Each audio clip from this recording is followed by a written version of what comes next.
Go ahead. Yes. I know this is going to be a bad question, but that's okay. It's not going to be a bad Good, question. because I enjoy watching you on television. Go ahead. Well, thank you so much. Mr. President, I need to find out from you, you said something as it relates to inner cities. That was one of your platforms during your campaign. Now Fix the inner cities. Yeah? Fixing the inner cities. What will be that fix and your urban agenda, as well as your HBCU executive order that's coming out this afternoon? See, it wasn't bad, was it? That was very professional and very good. Yeah, very we'll be announcing the order in a little while, and I'd rather let the order speak for itself, but it'll be something I think that will be very good for everybody concerned. But we'll talk to you about that after we do the announcement. As far as the inner cities, as you know, I was very strong on the inner cities during the campaign. I think it's probably what got me a much higher percentage of the African American vote than a lot of people thought I was going to get. We did, much higher than people thought I was going to get, and I was honored by that, including the Hispanic vote, which was also much higher. And by the way, if I might add, including the women's vote, which was much higher than people thought I was going to get. So we are going to be working very hard on the inner cities, having to do with education, having to do with crime.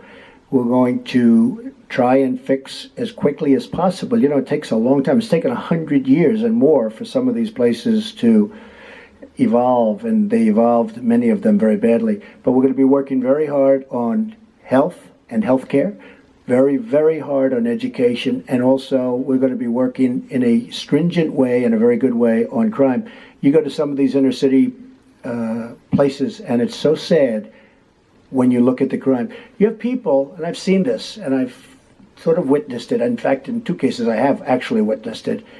They lock themselves into apartments, petrified to even leave in the middle of the day. They're living in hell. We can't let that happen.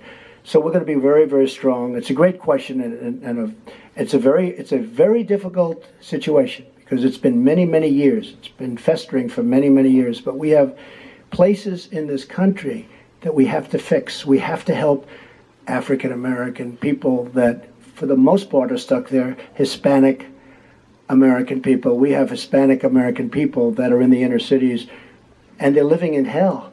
I mean, you look at the numbers in Chicago. There are 2 Chicagos, as you know. There's one Chicago that's incredible, luxurious, and all, and safe. There's another Chicago that's worse than almost any of the places in the Middle East that we talk about and that you talk about every night on the newscasts.